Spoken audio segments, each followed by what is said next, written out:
لە 2016ەوە دامەزرانی پزیشکانی ددان ڕاگیراوە ئەمە ژوای کردووە کە 4 خولی دەرچوون لە زانکۆکانی کوردستان ببێنەوە بەبێ دامەزراندن ئەمەش خۆی لە خۆی ڕاستەخۆ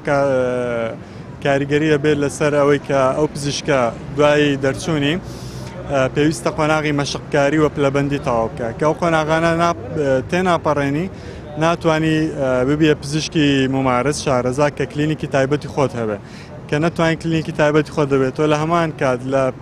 پیشەی خۆت دابڕاوی لە کلینیکەکان بە شێوەیەکی یاسایی و لە هەمان کاتدا تاعینی حکومیش نەبووی نەدەتوانی بۆ دیراسات بخوێنی نەدەتوانین تەقدیمی بکەی بۆ ماستەر بۆ دکتۆرا بۆ بۆرد ئەمان هەموو کێشێکی کاڵەکە بووی چەند ساڵی ڕابردووە کە وای کردووە پزیشکانی ددان بەشێکی زۆریان لە ماڵەوە بن یاخود پیشەیەکی تر بکەن لەبەر نەبوونی دامەزراندن نەدەتوانین کلینیکی خۆمان دابنین داژمەزراوین تاوەکو پیشەی خۆمان بکەین بۆیە داوامان لە حکوومەت ئەوەیە کە ئەم توانای ئەم گەنجانە بەگەڕ بخات بتوانێت سوود لە توانەکانی وەربگرێت و بەرەو پێشچوونی سێکتەری تەندروستی بەگشتی و پزیشکی دەمودام بە تایبەتی چونکە تا ئێستا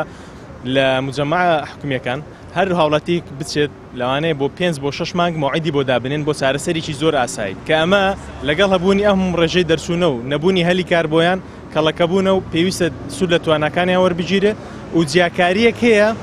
لە سێکتەری تەندروستی کە تەنها لەگەڵ ڕێزمان بۆیان بەڵام تەنها پزیشکی گشتی دادەمەزرێن هەموو ساڵێک تا ئێستا هیچ وەزبەیەکیان ڕانەوەستاوە